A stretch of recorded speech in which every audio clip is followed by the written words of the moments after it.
जी अस्सलाम वालेकुम, welcome back. Question number 9 की तरफ बढ़ते हैं।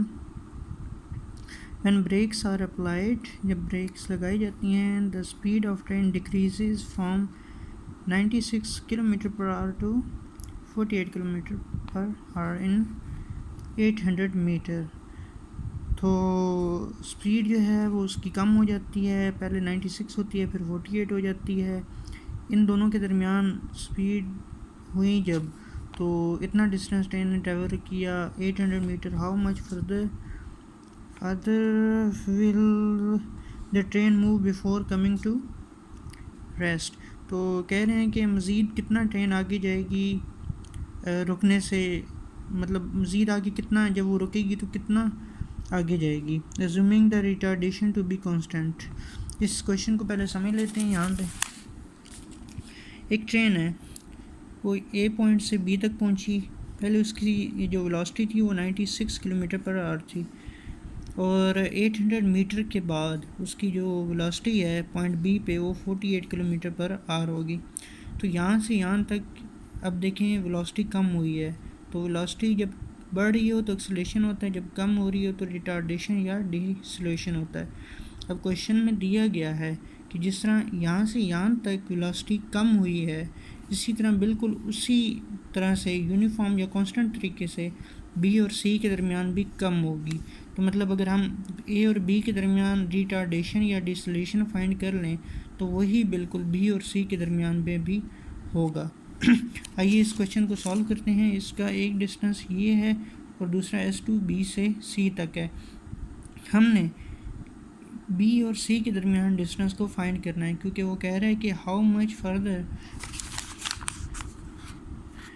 Will the train move before going to rest. तो इस पॉइंट के बाद वो कितना आगे तक जाएगी, तो ये हमने S2 असल में फाइंड करना है।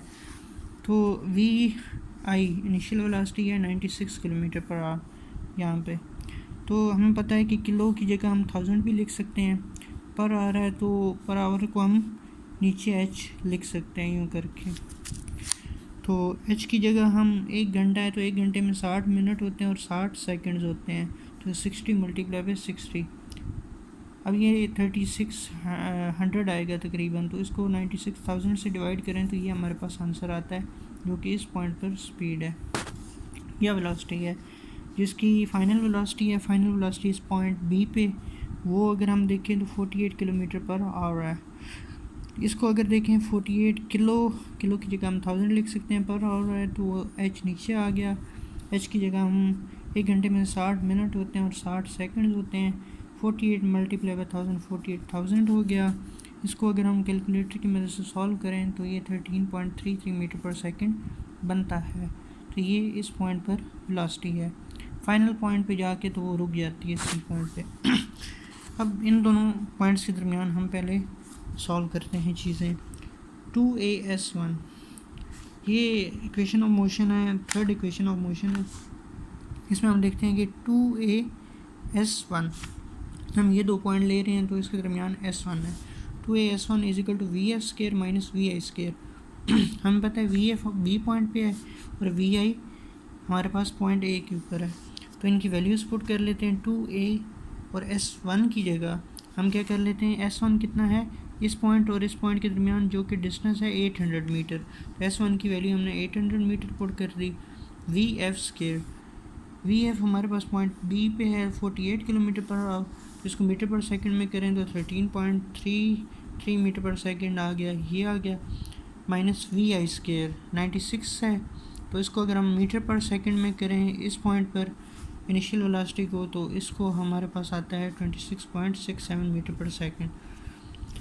अब अगले स्टेप में क्या करना है, 2 को 800 से मल्टीप्लाई कर दें तो ये 1600 मीटर आ गया। इसी तरह 13.33 इसके जब स्केयर लेते हैं तो 177.77 ये मीटर का स्केयर और पर सेकंड स्केयर ये आ गया नीचे नहीं बल्कि इसके साथ आता है, जगह नहीं थी तो मैंने नीचे लिख दिया।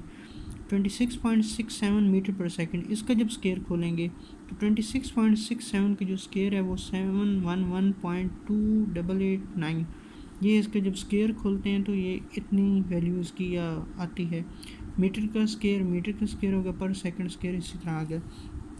सिंपल मैथमेटिक्स है, इसको इससे माइनस करें तो ये हमारे पास आंसर आता है -533.5189। अब ये 1600 मीटर इधर मल्टीप्लाई हो रहा है तो दूसरी साइड पे जाके डिवाइड हो जाएगा। अब इसको कैलकुलेटर की मदद से जो है इन दोनों को सॉल्व करें, इसको इससे डिवाइड करें तो हमारे पास आएगा -0.33349 मीटर पर सेकंड। 1 मीटर है तो ये इसके 1 मीटर से कट गया और 1 मीटर रह गया और ये पर सेकंड स्क्वायर। तो ये हमारे पास रिटार्डेशन है इस पॉइंट और इस पॉइंट के दरमियान। जैसे कि मैंने आपको पहले भी बताया था कि जो इस पॉइंट और इस पॉइंट के दरमियान रिटार्डेशन है वो फर्दर आगे कांस्टेंट रहेगी। अब पॉइंट बी और सी देख लेते हैं। वी एफ इजिकल टू 0 है, V I is equal to 13.33 metre per second है। कैसे? बी और सी के दरमियान है, यहाँ पे 48 है और यहाँ पे 0 हो जाती है, रुक जाती है ट्रेन। तो इस वजह से 48 को जब कन्वर्ट किया तो वो ये बना 13.33 मीटर पर सेकंड। तो वी एफ 0, वी आई 13.33। अब रिटार्डेशन या एक्सेलेरेशन या डिसलेशन उतना ही रहा जो पहले था, कांस्टेंट है इस वजह से, तो ये आ गया। थर्ड इक्वेशन ऑफ मोशन है 2a/s2। अब हम s2 ले रहे हैं, s1 नहीं ले रहे क्योंकि हमने यही फाइंड करना है, s2 फाइंड करना है। 2a/s2 V F square minus V I square. इसको जब सॉल्व करेंगे वी एफ 0 है हमारे पास, वी आई की वैल्यू ये रही 13.33। इसको लिख लेंगे और इसका स्केयर कर लेंगे। ये 2a यहाँ पे मल्टीप्लाई हो रहा है, दूसरी साइड पे डिवाइड हो जाएगा 2 और ये a की वैल्यू आ गई है जो कि ये रही। इसका स्केयर ओपन करें तो जिसने पहले किया था 177.77 आ गया मीटर का स्केयर पर सेकंड का स्केयर। इन दोनों को आपस में मल्टीप्लाई करें तो ये वैल्यू आ जाती है। इन दोनों को आपस में डिवाइड करें तो हमारे पास S2 की वैल्यू 266.56 मीटर आ जाती है। ये एक लेंथी क्वेश्चन था इसलिए इसको पहले से सॉल्व करके फिर बाद में समझाया गया है। एक्चुअल में इसको सॉल्व करना सिखाया जाता है, तो ये एक किस्म का सॉल्यूशन है, जस्ट सॉल्यूशन है और इसकी एक्सप्लेनेशन है। Thank you so much.